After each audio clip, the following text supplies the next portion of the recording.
Welcome to the Cars and Cancer podcast.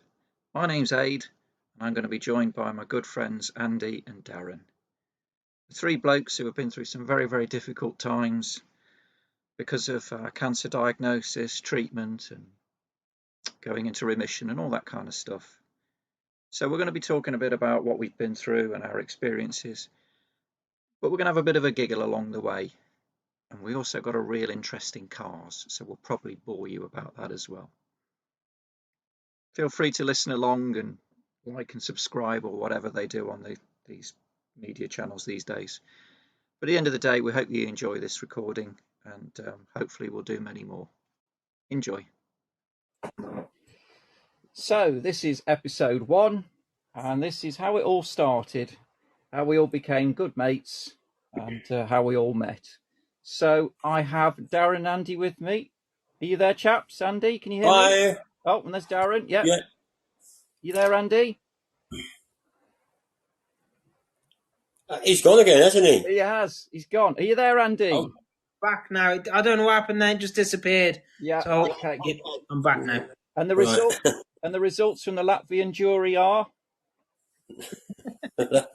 Oh, he's joined the wrong call. Okay.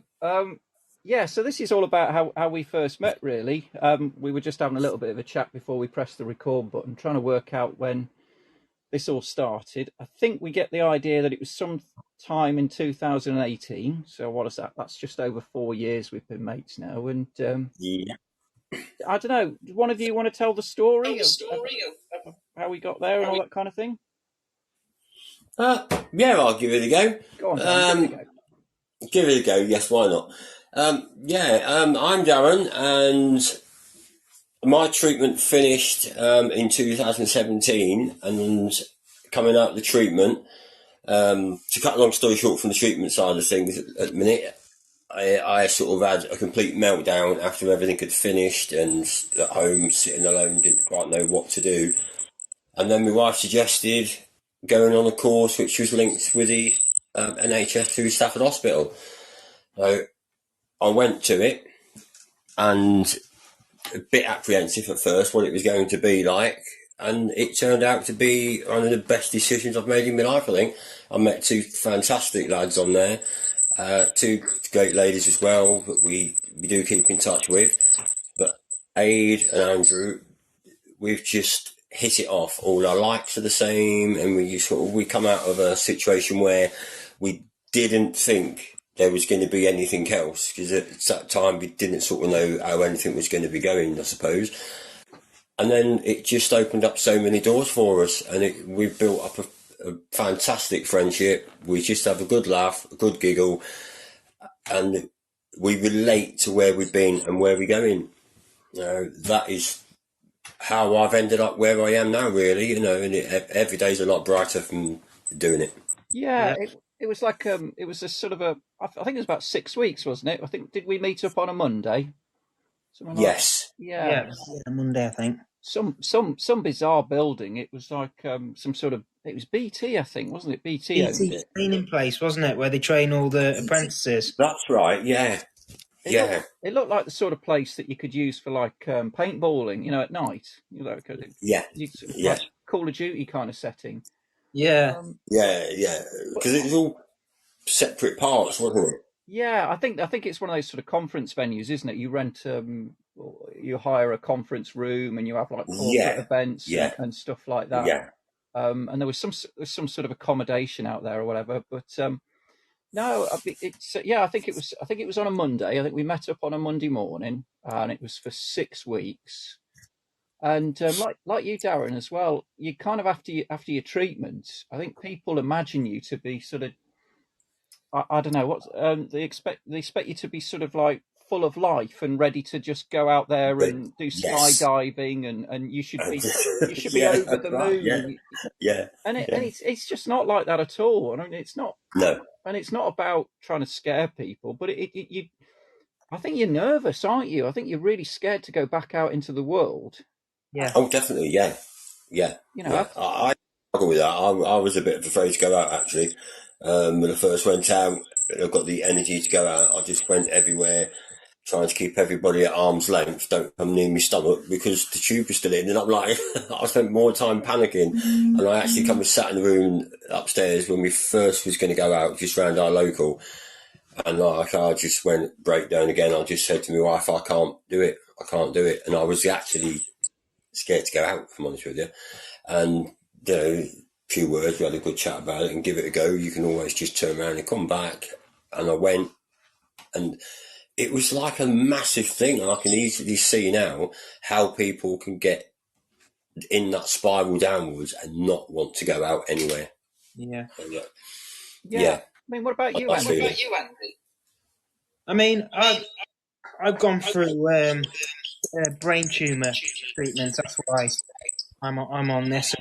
Darren and Aid are just like the best friends you'd ever meet. We all like different cars, and we go to shows and take everything on. Yeah, no, really good friends, really good friends. But it was my cancer nurse. She mentioned it to my mum, and I was like, oh, I don't know whether I'd want to do therapy or anything like getting with other people to talk about what I've been through. I just didn't fancy it at all.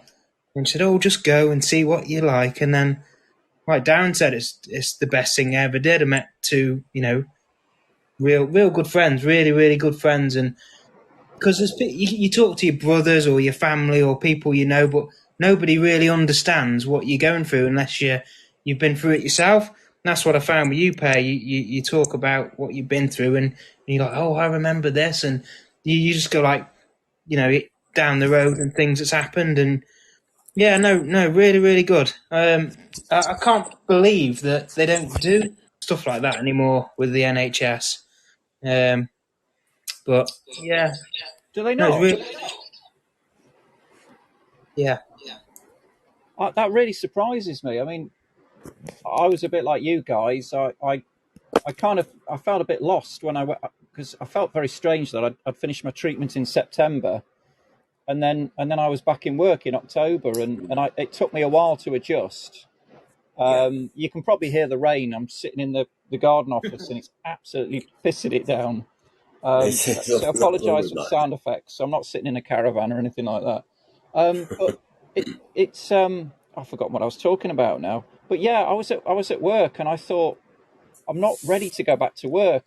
I need to talk to somebody about this, and I didn't know what to do, and I went to the doctors, and I can't remember in the end. It might have been an advert online or somewhere, and actually, it might have been at one of the hospitals, and like they have like those Macmillan desks, don't they? And you can go and have a chat with someone. Yeah. And I think it was Mario actually, and I think I went up to him and I just told him my situation. He said, "Oh, they might be doing this session. It'll be in whatever time or something like that." And I just spoke to my work about it, and they said, "Yeah, mate. If you want to take a bit of time out of work to go to it, then go to it."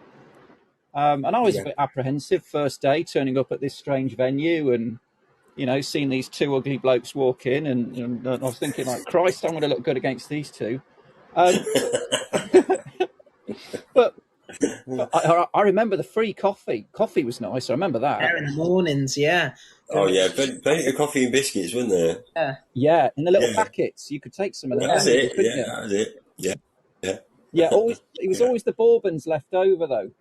Oh yeah, I'm not into bourbons, me. No. No, someone took all the shorties, and then it was just the bourbons left over. So I wasn't. Yeah, I like shortbread. Not guilty. And there was a. I thought it was quite strange because we were in a group with. I think there was two of the women. There was Sue, and It's Helen. And Helen. Yeah. But there was another chap. I think it was in week 1. There was a chap there with a walking stick. I don't know if you chaps remember. Yes, him. there was. Yeah.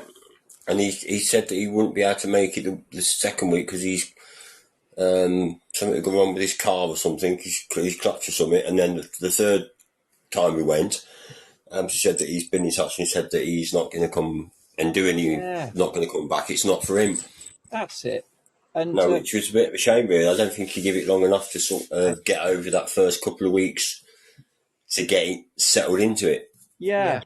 Because I think I suppose it will not always be for everybody, you're always going to get someone that won't go. But if you don't give it a try, if you get to the end of it and think, no, that hasn't worked for me, that's fine.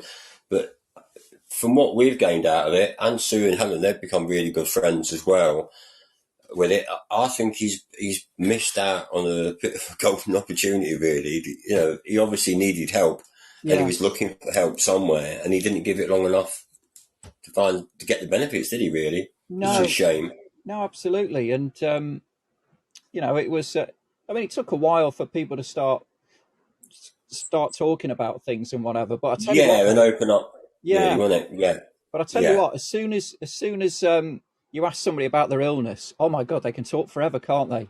Yeah. Yeah. And everyone's illness is always worse than yours. You think like, maybe maybe I'm like, it's a bit big, really. But and then I remember when Andy told us about, you know, Andy, you had a brain tumor. Yeah. And then had it come back a second time, and you'd just beaten it the second time then, or was second time. Yeah. And it was like, bloody hell, you know. I think I've had it bad, you know, and this guy's had to deal with it twice. Yeah. And you were. I remember you being quite quiet at the start, Andy. It was probably a good couple of weeks. I'm not good with words. You know, I can't sit here and chat like you and Darren can chat about everything, because it doesn't come out as naturally as it used to. But like, the more I know you two, I can talk to you about anything. But I didn't feel. I did after the third one. I thought, you know, you were talking about your cars and that, and then I told you about my car, and you know, it worked out. You know, do you remember she did the things where she used to talk, and you'd be like walking down a road, and you'd all sit there with your eyes closed, and do you remember that? Yeah, with doing the breathing thing, and like, that's it. About a favourite place. Yeah, that's it. Yeah. I mean, can I ask what your favourite place is? I still do that sometimes now, you know. Say that again, Darren. I still do that now. Oh, wow. Sometimes I could be going out somewhere and think, oh, what a rubbish day it is like today, you know, things there, and I think, or you were getting a bit stressed over something, and I think, right, pull over in the lay-by here, turn the engine off, sit there, and I think, right, you need to take 10 minutes out of the day now and get your head together, because this is, you know, it isn't a bad day. look where you are, sort of thing. Look where you've been, do you know what I mean? Yeah. And it was like, I'd sit there and then just do that, shut my eyes and just think of that favourite place I used to like going to. And you feel so relaxed afterwards, and you get on with your day kind of thing, and you're like, yeah, it wasn't really anymore, was it? It really does work still. I mean, you know, all this time, mate. Is it a bit personal to ask what your places were? No, mate, I ain't got no dodgy secrets. I don't get a Monday and go dogging. So picture the scene then, Darren. Where do you go? Where does your mind take you? Where I go now is, and I did it then as well, really, as a really good friend of mine. Well, he was probably one of my best friends, really, I've ever had. He was there every day going through my treatment. He used to pop round the house and come and see me when my brothers didn't bother and things like that, you know, which was really hurtful. But he was there every day. And we actually used to go, we started going, and I started to come out of it and I could get a bit better. We used to go bike riding. And when I first walk, we used to just go for a walkabout, you know. And then we started on our bikes down these little lanes, country lanes, like, which are near to me. And it was that peaceful riding around all these little lanes on these bikes, and we'd stop and we'd have a drink somewhere, and then off we'd come back. And that's where I still go. Oh, lovely. So you envisage being on the bike now? And I can go down, I just visualise all the hedgerows and the lanes and the gateways and little cottages and things like that, and where we used to stop in this little village, and we used to take a drink with us, you know, and we'd just stop there and have a drink and sit there for half an hour having a chat together, and off we'd come back again. And it is a special place because he died with COVID. I lost him with COVID in the first lockdown. What was there? He caught it, and that was it. 2 weeks, bump in hospital. No, I never saw him again. Didn't even see him to go in hospital. Oh, so it's still a special place now, you know, in my mind. Yeah. Oh. And I wouldn't have known to be able to do that, but now I think back of him, you know, it's like the good things that we did. It's not like a sad place to go back to, you know. It's just a relaxing, nice place and I could really sort of almost like he's still here with me, which is nice, you know. Oh, that's nice. Thanks for sharing that, Darren. Yeah. Yeah. What about you, Andy? Can I ask you? Mine's a bit different, because obviously I've gone through 3 different brain tumours. So I had a place that I first went to, which was where my mum and dad used to live. That used to be like out in the country. It's probably 15 minutes from where I live now. And you walk down a big hill. They live on a house on the right. And if you go out the drive, it's about 10 minutes. There's a little stream with a bridge on it. Oh, yeah. And I used to go and sit on that and just watch the water go down and stuff like that. So when I was doing that exercise with that lady, I remember going there and just finding that was a peaceful place to go.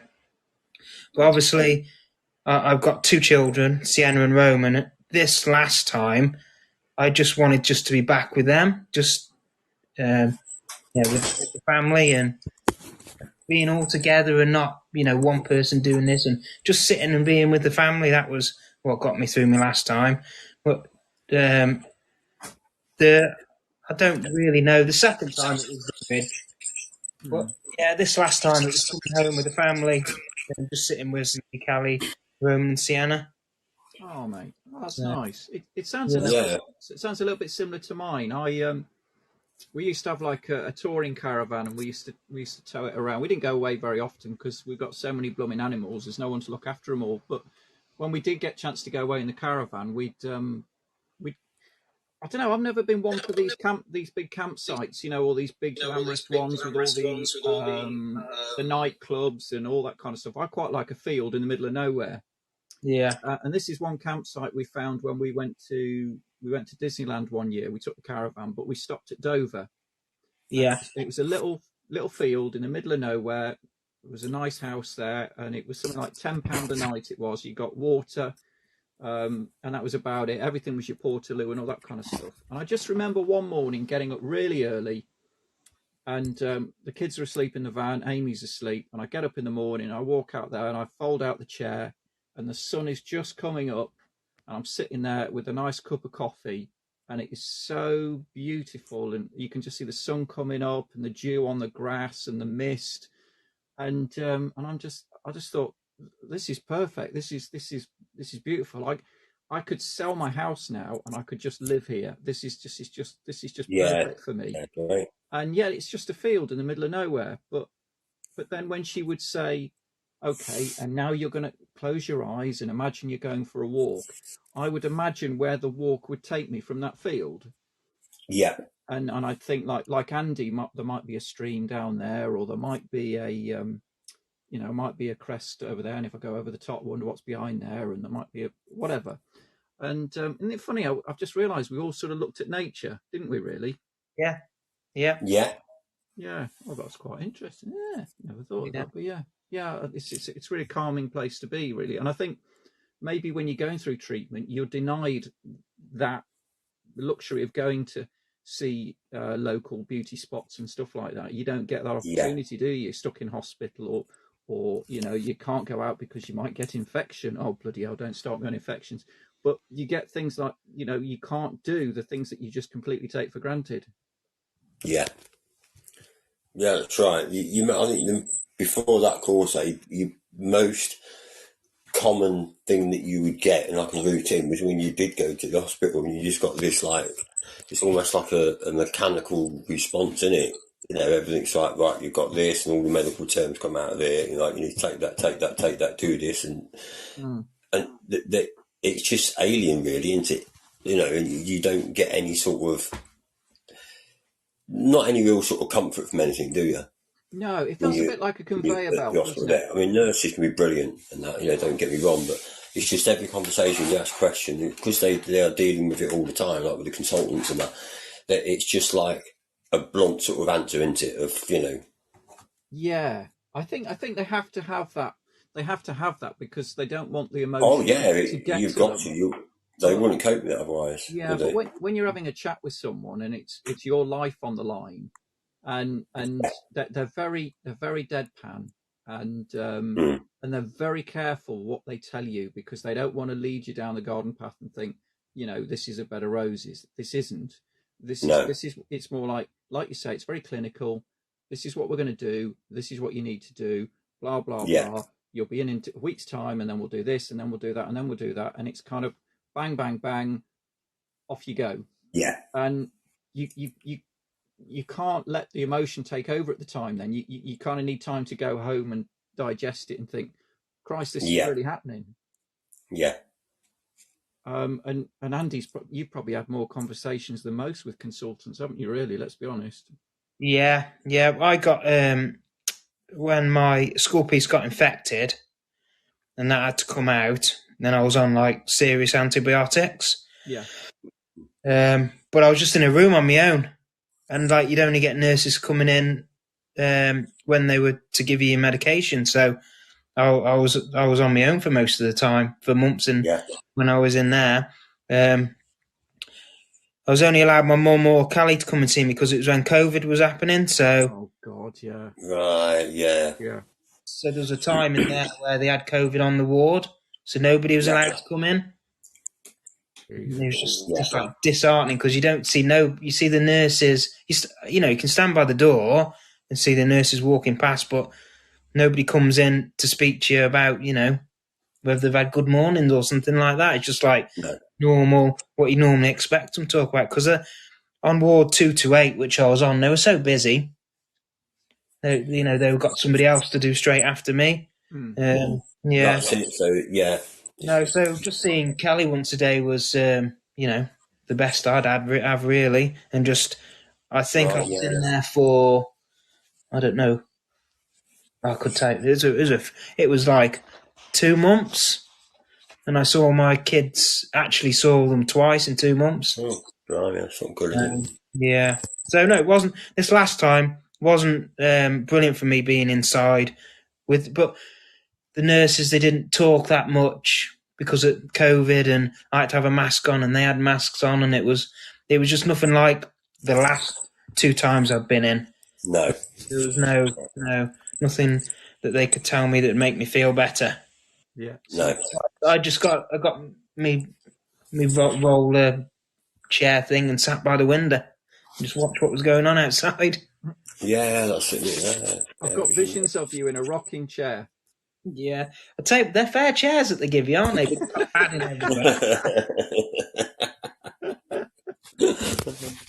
Are they those big ones that like vinyl, like a bluey colour, them things with the recliner and all that kind of stuff? Yeah, no, it wasn't reclining. It was just a sit-up one. Oh, so I had a posh one then. And I'd have both my arms. One had my antibiotics in, and the other one had this skin thing going on. So I couldn't move. I was like that with my arms sitting in the chair, looking out the window. Fucking hell, it was cold out there.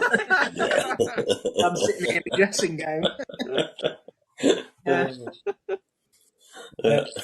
This last time wasn't the best time I'd ever been in. Yeah. See, normally they do the craniotomy, sort you out, and you gone home in like 3 or 4 days.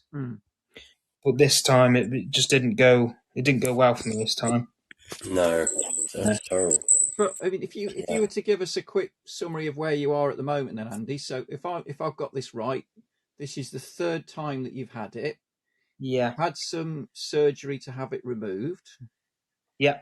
And you've got a bit of your skull missing, haven't you? Really? They took my skull piece out because the skull piece got infected. Yeah.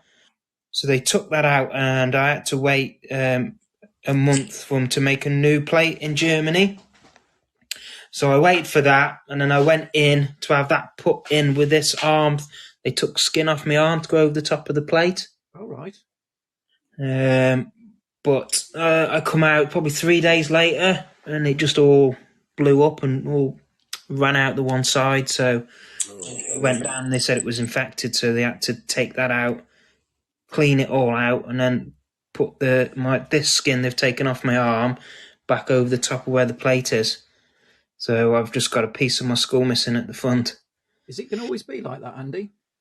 I don't know whether Dr. Bryden will want to go in and put another plate in. Yeah. because it's taken a year for it to heal up properly. I've only just had the stitches out this one side. Yeah. So, and that's a long, long time for it not to be healed. Yeah. So, So, I mean, if people are trying to visualise this, and I know, please don't take offence, Andy. But it looks like a corner of. It looks like you've had your skull pushed in. You know what I mean? Yeah. It almost looks like somebody's punched a plastic ball, and it's kind of got. It's indented, isn't it? yeah. Oh, yeah. It's properly indented. Yeah. Yeah.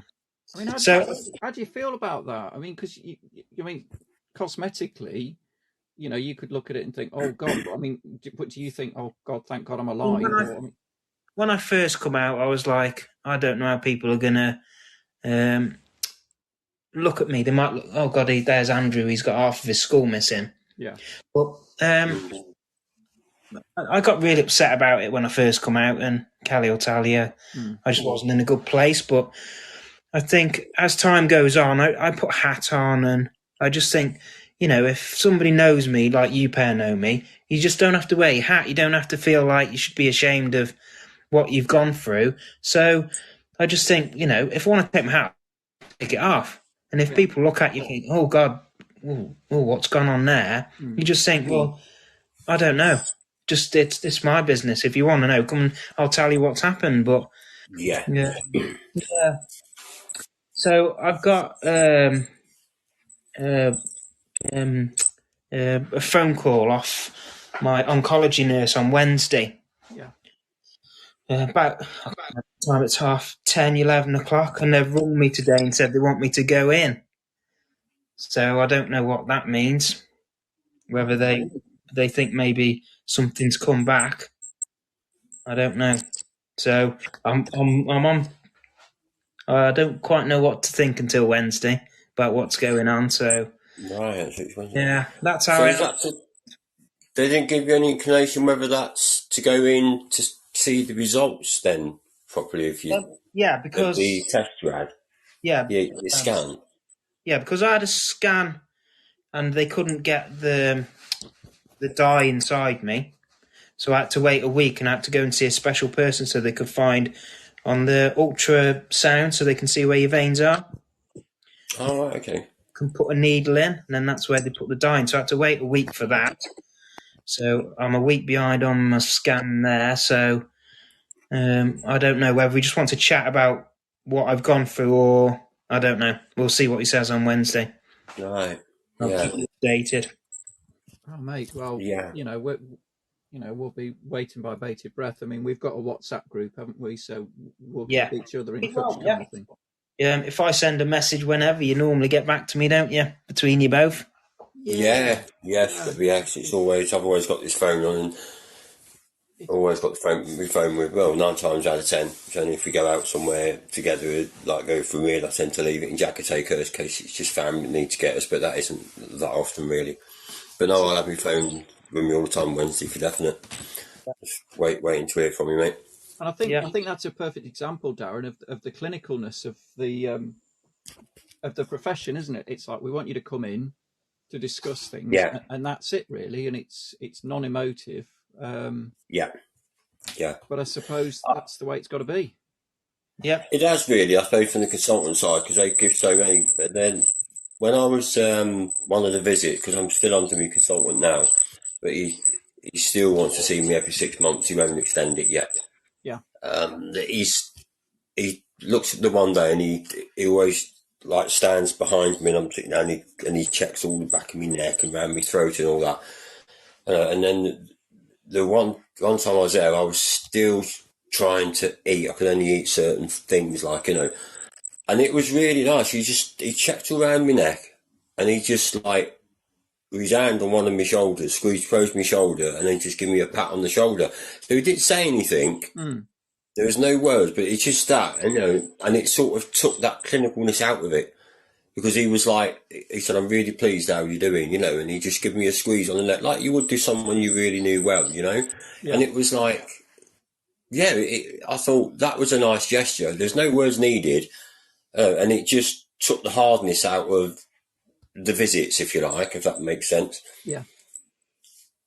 Yeah, it's like just a simple gesture of coming from like the consultant normally just reads all the notes off the screen and tells you what he's going to do next and that, and it just totally changed that part. But that was, well, quite a while after my treatment, really, you know. And I sometimes think after we went on that course that we did go on, and with you saying, Andrew, about how you went in, COVID kind of added to the problems of the loneliness and like your mind.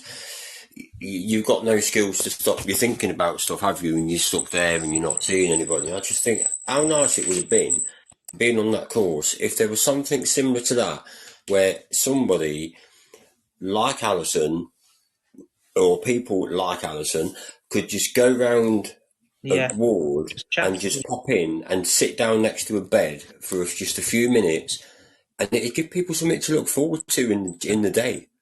Yeah, Oh, Alison's coming today. Oh, Bill's coming today on Wednesday. Do you know what I mean? And it'd just be nice to have that, because it'd be someone that totally understands you. And if you've got someone with a really calming voice, it would probably just help you relax and take a lot of the anxiety away of being left on your own for hours on end with only a nurse coming in to do something and rush off to the next patient, yeah. which is not her fault. That's just the pressure a lot of them are under. And I just think if something like that could ever be sorted, it makes such a difference to people that have been in our situation, I think. No, I think you're right. It's that's a big part of it, really, isn't it? There's the because a lot of the treatment is out of your control, really, because Yeah, if you want to get better, you just yeah, do as you're told. And if you've got to have an yes, injection, if you've got to have an intrathecal, if you've got to have chemo, you've got to have radio, you just do as yeah, you're bloody told and get on with it. yeah, And I think it sounds a bit ruthless, and I don't mean to be like that, but I mean if you know, I remember being in the ward and remember seeing patients who just weren't doing as they're told, and yeah, you're in the cancer ward and you're trying to fight cancer, and they're going outside with their drips and they're going out for a fag, or yeah, or you've got somebody sitting in the bed opposite you who won't eat their food, and if they don't eat their food then they can't take their medication, and they'd say, oh yes, I've had my food, and they'd lie to them. And I remember this one yeah, guy, he had don't get me wrong, the food's awful in hospitals, as you all know, and we'll talk about that probably another time. But I remember one guy, he just got his it's like breaded chicken or something like that, yeah, and in those two certain terms, he told me he didn't like it. Let's put it that way.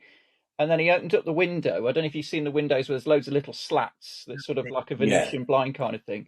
And he just lobbed it out the window for the seagulls, and then went and sat down. And then when the nurse came around about half an hour later, he was like, yeah, I've had my tea. That was lovely, thanks. So I'll take my medication. He's thinking, yeah, my God, I know the food tastes like crap, but you've got to eat, and you've got to eat this yeah, stuff because you've got to yeah, build your strength and your energy up, because they're going to chuck yeah, all this crap in your system. yeah, And it really riled me. And I thought, do you want to get better or not? You Yeah. know, yeah. um, It's frustrating, isn't it? So you can imagine the frustration it must come from the nurses that can God, see some of definitely, these yeah. things happening. Yeah, they're trying to save your life, and Yeah, you're going outside and you're having a fag, and or you're yeah, not doing as you're told. But yeah, yeah, um, I was going to go back to sort of, we were talking about where we all first met at that venue. None of us know what it's called or whatever. But what car did I'll you take turn you up there in? tomorrow. What car did you turn up in? Because I don't That's, think you were driving at the time, were you, Andy? my mum and dad bought me. Yeah. Yeah. What was that? A limo? No, it was a Golf and a Transit Connect. Yeah. You not remember the Transit Connect? Oh, you turned up in a transit. Yeah, I mean, his dad still got it. Oh, okay. Yeah. Oh, you can't go wrong with a transit. No, it's only Connect, only the small one. All right. Oh, yes, like the Fiesta van kind of thing, that sort of thing. That's it. Yeah. Yeah. Yeah. Mum's got Yeah, a VW Golf as well. Oh, I think I saw you in the Golf. I remember that. Was it dark coloured, dark blue Yeah, or something, dark, wasn't it? Yeah, that was it. Yeah. good dark grey. What were yeah. you in, Darren? What were you I driving? was in a crew cab tipper, that a Citroen crew cab tipper, cage tipper. I didn't have my other car that was in there, so I managed to grab that, and I found it really easy to drive on there. It was nice, big and upright, and it was just so easy to do. Whereas in a car, I found it a bit of a struggle being kind of sitting. Yeah. Let's say like in my wife's car, I was sitting there, my stomach would all be sort of squashed up, and it just wasn't very comfy. So I just went in that one. Jack was going to work, and at that time, I didn't have my other pickup, and I couldn't come in me yoke in me Jag because in the classic car, because that was ready to have some work done to it, and it all stopped when I fell ill and I couldn't do anything. So it kind of sat there for a year waiting to have the work done, because it's been like an ongoing restoration, and it sat there for all that time, and I had no choice but going that, really. A couple of times I come in Jack's car when she wasn't working. She had the odd sort of time when she didn't go in, like, so I could come over in that, but most of the time it was just in the work truck. So okay, let's get this right then. So the three of us are trying to fob this off as a podcast for guys who are really into their cars and you know, and talking about cancer. So we've had a good talk about cancer, and what we've revealed so far is that Andy turned up in a Transit, you turned up in a bin van, and I turned up in a Mark 1 Mondeo. I mean, I tell you what, it doesn't get much more than that, does it, really? God almighty. We'll have a job passing this one off, aren't we, really?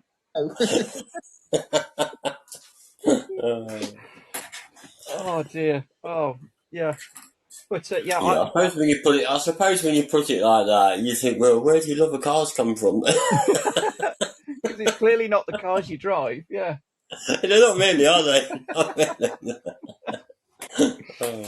But I suppose it is worth mentioning what cars we have got, which is, well, we could talk about our pride and joys. How about we do that then? So know definitely. a bit about what we drive. So come on, Andy, tell us about the joy in your bubble.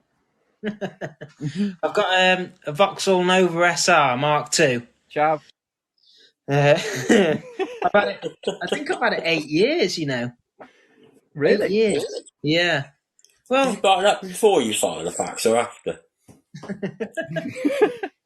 No, I think I bought it not long, because I've had a brain tumor for 10 years, so probably like 9 years. Right. Yeah. So you bought it when you were ill? Well, I bought it when I got better, when I could drive a car. Yeah. So I bought it, and then obviously got ill again, and then I bought it, and then I did it up, and then I drove it, and then I got ill again. But yeah, it's all stripped out, bucket seats. It's got a C20 lat engine in it, so it's 289 brake. It's she's all ready to go.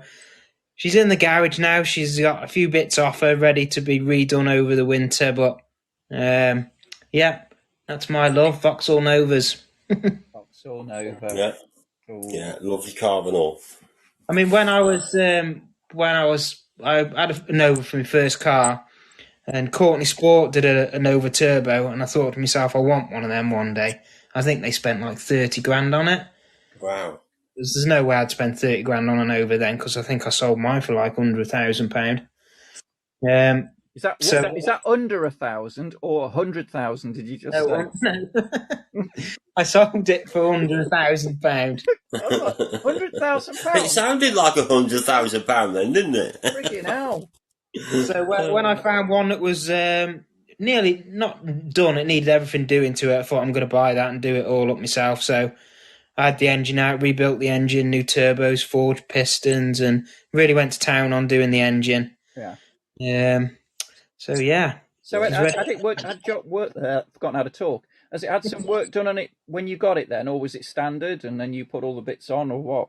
It had the C20 lit engine in it, Yeah. but I did Santa Pod in it, and it lost the oil pressure on the last go. So me and Callie's uncle decided to strip it down, and everything we took off it, we were like, well, that's worn out, that's worn out, that's worn out. And I needed to find like a new bottom end. Yeah. So I found a bottom end and rebuilt it all up, oversized pistons in it, balanced crank and all that kind of stuff, built it up from the ground upwards, bigger turbo on it, and dropped it in my car.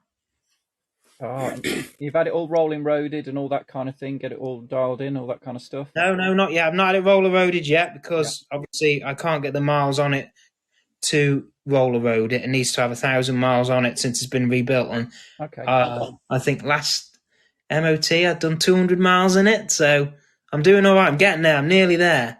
Yeah. Maybe next MOT. Yeah.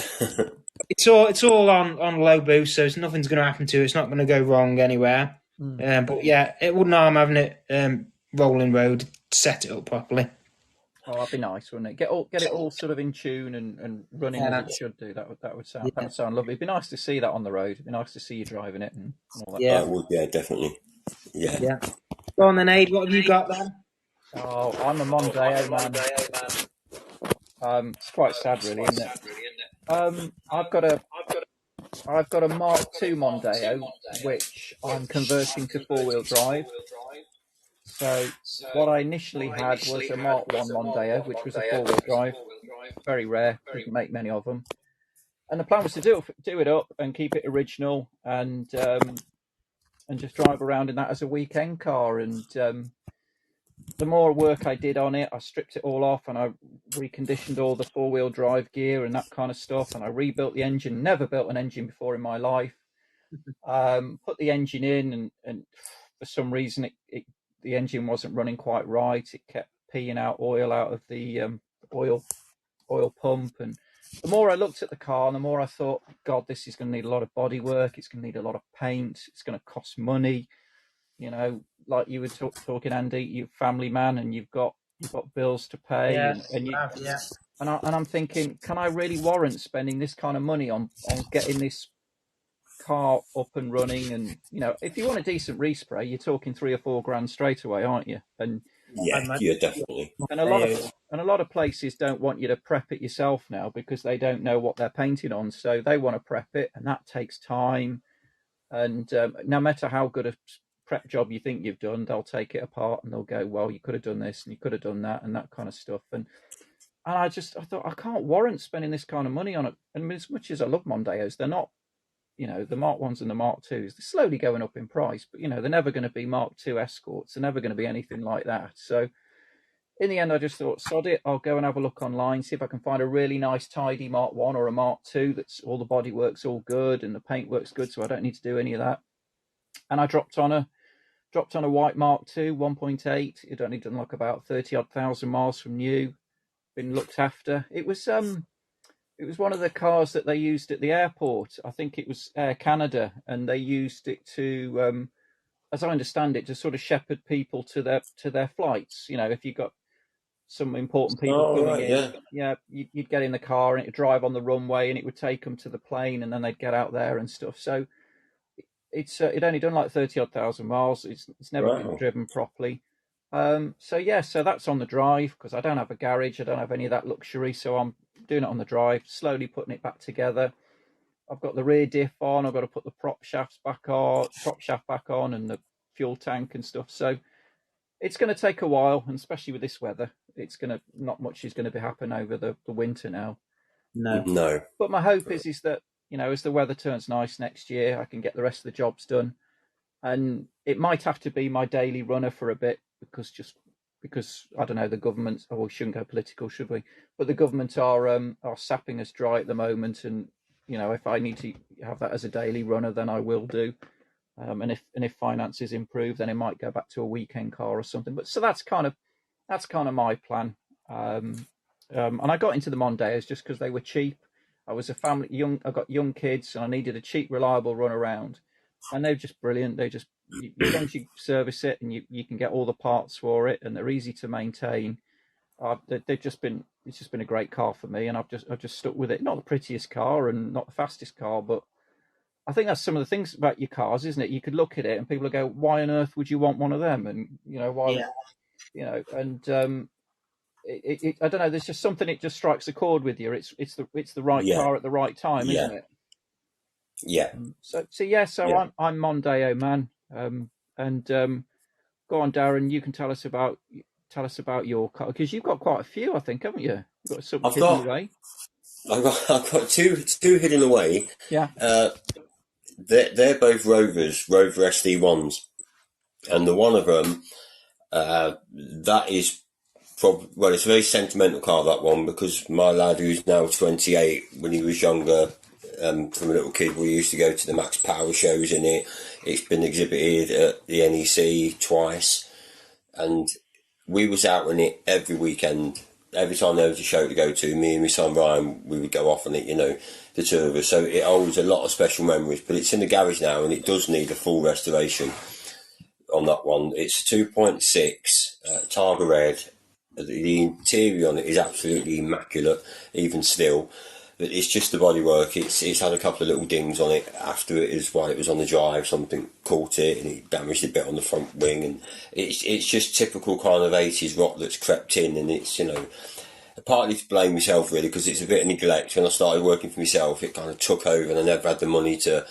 I didn't have a garage at the time to put it in to get it out of, because I was building the garage at the side of my own house.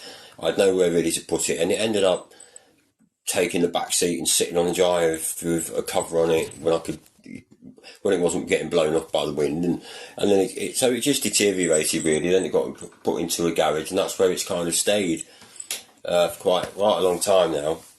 And I've also got another SC one, which is the same colour, but it's a V8. It's a twin plenum, and there was only 500 made, and they did those so they could get into the racing with them. So it was to get all the necessary paperwork to do that.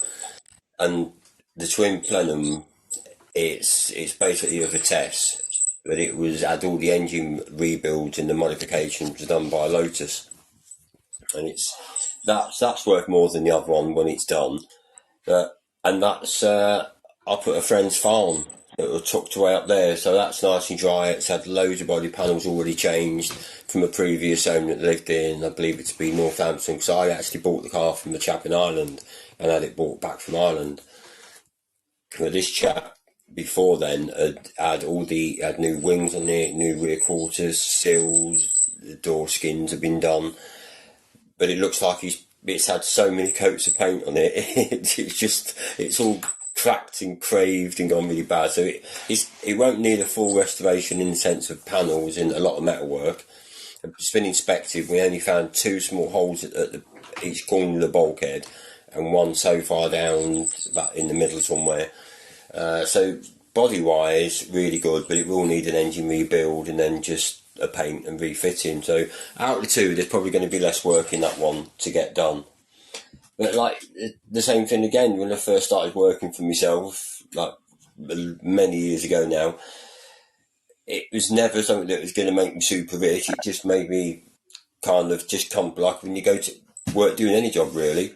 But they both had to take a back seat. And when I bought the second Road that I had, the V8, things weren't going too well, and then the business changed a little bit what I was doing, and then obviously the plan was to get the car and get it sorted that year, and then the cancer came along and that just completely stopped that. And at the same time, I'd already been out and I've been looking at these XJS's in the convertibles, because I always loved them. And I thought, I want something I can drive now, even if I don't keep it. I want something I can drive now and have some fun in while I'm doing the Rover. This was before I was ill. So I turned up one day, I went and looked at this car. I looked at a few, I was looking at them for probably just over a year, I think. And then I found this one not far from me at Dunxton. And it was owned by a chap that had bought it in his ownership at 3 years of age. But he actually owned the company when it was a company car. So it's really been in the same family, if you like, all that time, all his life. And he had it until he passed away, then he left it to his son. And I thought, this car's got some history to it in the family, and it's got a proper story behind it. And I just, as soon as I see it, just fell in love with it. I knew there was loads of things that I was going to have to do to it, because in the early years, it was all maintained at a Jag specialist, and I've got all the original invoices for everything done. And then it kind of went, in latter years, it went to the backstreet type of handwriting in a receipt book. And then the work that had been done on it hadn't been done as it had said in the receipt book. We found a lot of things that weren't very good, weren't done properly. So I've had quite a lot to do to it, but I come driving down the road in it, and I tapped you on. My wife was out just walking the dog, actually. She came walking by and tapped her, and she says, "What are you doing in that?" I said, "I've just bought it from over at Dunxton." And then, "Oh, okay." She carried on walking the dog, and that was it. She come back and she says, "Oh, I do like that. That's nice, that, isn't it?" So that's how we end up getting the XJS convertible, and I do really, really like it. I can't see myself getting rid of it yet. We've done work to the back end. I had to get quite a bit of it done for me at a place called Paintworks at Stone. And it's slowly been getting. I've done all the work on the inside, on the engine side, all the water cooling system, and stripped all that down. That was a bit daunting when I first looked at it. I thought, oh my god, this is huge. I did it all, just took my time doing it and got that done. And I've done all the interior and other bits. But the back end, the arches had to be rebuilt. I wasn't well enough to do the metal work on them and have them painted. But no, but it's lovely. I absolutely love driving it. But I still, my favourite is still the SD1 Rover, really. I just think they're just iconic cars. Absolutely love them. So I've still got no intention of getting rid of it. Everyone tells me I'm never going to get them done, but I shall prove them wrong one day. Definitely. Yeah, it ain't going to happen. Especially with your skills, Andy, on the engine side, mate. Just a few years ago. Might have to recruit a bit of advice off you for that one, matey. Yeah. It's never going to get done. Yes, it will. That's what all happens. No, I'm very optimistic. You've got to be optimistic about these things. It's a work in progress. Darren, you need to be optimistic about that. Yeah. Yeah, you can be optimistic, but you know what's really going to happen. Go on. We'll see. We'll see. Well, you can keep us updated, can't you? We'll get weekly updates off you. Oh, what was the big one? Oh, that's all right. That's just a message come through on my phone from something else. Oh, okay. Okay. So we're keeping you. No. It's just come. It's come up. It's probably a car auction site because they come up. I'm always watching auctions, not to buy, but it's just good to if you sit there watching them, you can see what's being sold and what it's going for, what's going up and what's not going down or what's doing. I just find it fascinating really on all these auction sites, and you see the price of things and what something's going for, and you think what, and then something absolutely busting. I think is lovely, goes for next to nothing. Yeah. Right? Absolutely. Yeah. Well, gents, I have to tell you that we've been chatting this waffle for 51 minutes. We have, yes. I've just looked at that, matey. Yeah. And I must admit, Darren, I did lose a little bit of your car story because I had to nip out because the dogs were chasing a frog around the garden. Oh, I saw it just mute, but it's only a few seconds, wasn't it? Yeah, but I had to disappear. I had to rescue this poor frog that was being chased around the garden by my dogs. So I've got all frog goo on my hands. Oh, nice! Rescuing this blooming frog, and the two dogs are sitting here now thinking, "Can we go back out and chase it again?" That's just spoiling their fun. Oh yeah, I know, it's terrible, isn't it? Really terrible. Yeah. I think probably we bring this to a close for this. Yeah, I think so, mate. Yeah, we kind of. Yeah, I think we could talk for hours, really, couldn't we? But if we do a little bit, because this is what happens when we go out for a day at a show or somewhere, isn't it? Or go and watch, if you're going watching any touring or anything like that, we end up the same doing it all the time. So this is nice. It's nice to be able to do this. It's a very good idea to start doing this, I think. Yeah, and we covered what we wanted to cover tonight, really. Looking ahead, if anyone, when it goes out there, gets a bit of a gist or wants to spend a few minutes listening to part of it and enjoying, they can join and tell us their story, can't they? Yeah, absolutely. And we're not doing this for monetary gains. We're not doing it for anything like that. We're doing it it's just three blokes who have been through cancer, and we know what it's like to go through it. And we've probably painted quite a daunting picture if you listen to this for the first time, but there's a lot of good that does come out of it, and we'll take people on that journey, and it isn't all doom and gloom, and not everybody dies from cancer. No. I don't know what the statistics are, but the statistics are better than ever now for people beating cancer and that kind of stuff. So it's we just wanted to.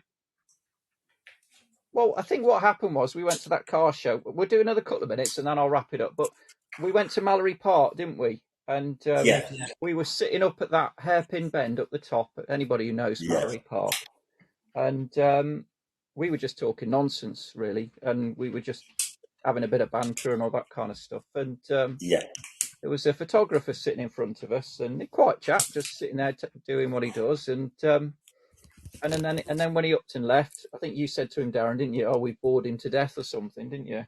Yeah. Yeah, that's why he's leaving. But no, he quite complimentary said. He said, no, he said I could listen to you guys chat for ages and look forward to the podcast. Yeah, he did. Yeah, and he put a smile on his face, and he said fair play to you. And I thought, you know what, that's really give us a boost on its own, really, because we never realised he was listening, did we? No. But he was taking it all in, and I think he enjoyed what he was hearing. Yeah, and at the end of the day, if nobody likes this, then don't listen to it, don't subscribe, and don't whatever. That's it. Whatever you do, But if somebody's lying in a hospital bed or sitting there, and like Andy sitting in his rocking chair, and feeling a bit low, then have a listen to us and talk crap and take your mind off stuff for an hour. Then we'll happily do that. And that's it. I think the next steps are I've got to work out how to get this uploaded onto various platforms, and I'll have a bit of a play, and hopefully we can get that done, and we can watch the ratings. And it's the first time we've ever done it. We've got no fancy microphones. We're all using our phone. We're all sitting in probably strange locations, and we're not recording studios. None of that crap. We haven't got any of that nonsense. No, 3 blokes with their phones, just trying to have a bit of a chinwag and catching up on and talking about good times and bad times. So hopefully people have enjoyed it, and I suppose we'll call it a night, shall we, gents? Yeah. Okay, then, Age. Yeah. Chaps. I'm good for that. Speak to you all. Yes, and you too.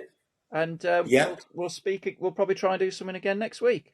Yeah, we do something again next week, and we'll listen out for the phones from the message from you, Andrew, on Wednesday. Yes, mate. Brilliant. Yeah. Positive news. I'll keep you updated. Top man. Okay, mate. Cheers. All right, gents. Take it easy. Yeah. Okay. See you later, then, lads. Ta-da. Bye-bye. Bye for now.